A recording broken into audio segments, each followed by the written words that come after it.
fought the rest, now try the best! Sponsors is a very normal part of esports. Once a game becomes big and successful, the sponsors soon follow. At the end of Tekken 7, we saw some crazy sponsors happen. Joey Fury and I believe the other person's name is RK, they were sponsored by FaZe. You have Cuddlecore and UU, they were sponsored by Cloud9.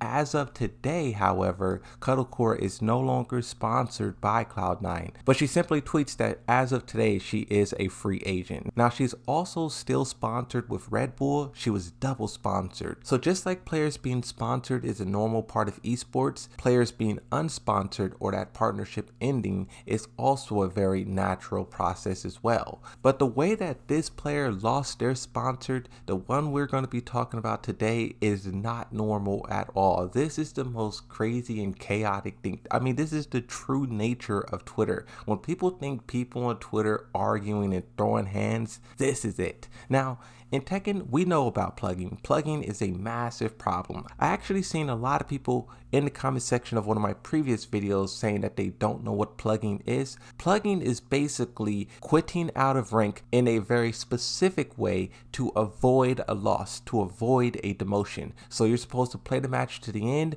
win or loss, but people plug so they can avoid that loss. There was one massive instance day one of Tekken 8 where Joe Crush, a very popular Jack player, plugged against another person on stream. That tweet has 1.4 million views, and that kind of initiated this whole hyper-focused situation about plugging. I'm not playing that shit, dude. I'm too tired for that fucking bullshit.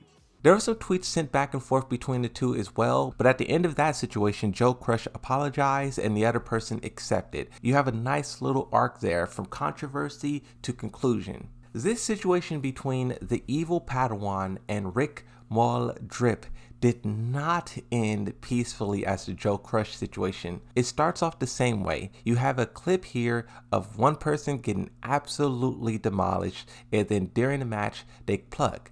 Look at this loser I was about to demote. Look at this. Back three all day. And then look who you Come on, man. This one is like a just frame plug. The Oscar player got out of there right before their life got destroyed.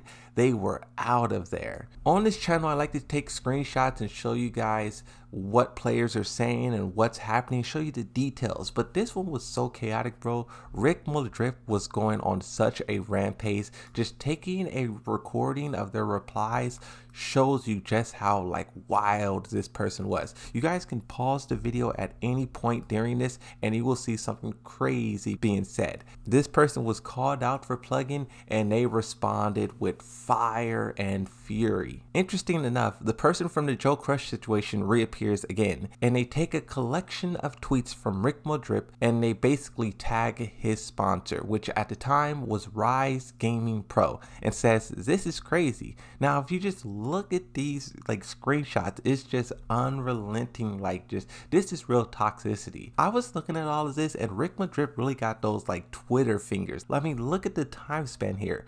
39 minutes, 46 minutes, 48 minutes, 44 minutes, 45 minutes. This person is just firing off tweets non-stop, and it's just the most absurd things ever. Now, Rise Programming, they're not the biggest sponsor in Tekken, but they're definitely like, they sponsor a few players. They were tagged and they looked deep into this situation, and here's the conclusion that they came to. A person who works for Rise Gaming by the name of EX Gaiden, they tweet, Rick Muldrip has nothing to do with Rise anymore. We took a chance on him as someone who claimed to have passion about improving our development path.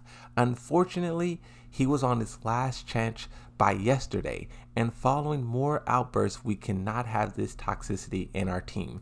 And they dropped him. They dropped him from the sponsor, and that was supposed to be it. After this, the person did not back down. They doubled and tripled. They tagged Evil Padawan, which is the person they plugged against in the match. Their response is crazy. A tweet captioning it says, plugging into just frame IRL threats, bro got crazy okie. And the tweet says, hey boy, since you caused all this drama, you punk. I'm in Seattle to win I see you, I'm knocking you out. Its own site, I'm beating you. And I know what locals you go to.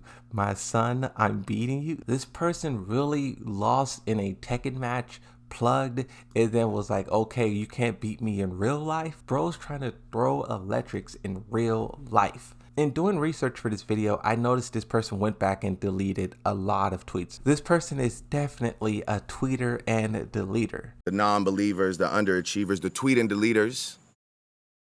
You guys make me sick to my stomachs, fam. One of the tweets here that I want to highlight, this is about the sponsorship, Rise. Someone says, I'm not here to argue, but to clarify, this is not one example, and your conduct alone in replies to this tweet does not benefit of someone who represents Rise or anyone of that matter. Rick Madrip responds, F Rise, that's why Shidarula left. Primary example of EX Gaten only wants players to benefit himself. Rise and ain't did nothing for me. But see, as someone who gets in trouble every 2 months in the Tekken community, I got multiple strikes, multiple people blocked me, it's like, I can't really sit here and judge and pass down judgment and criticize, but I'm just looking at this like, I just think it's funny.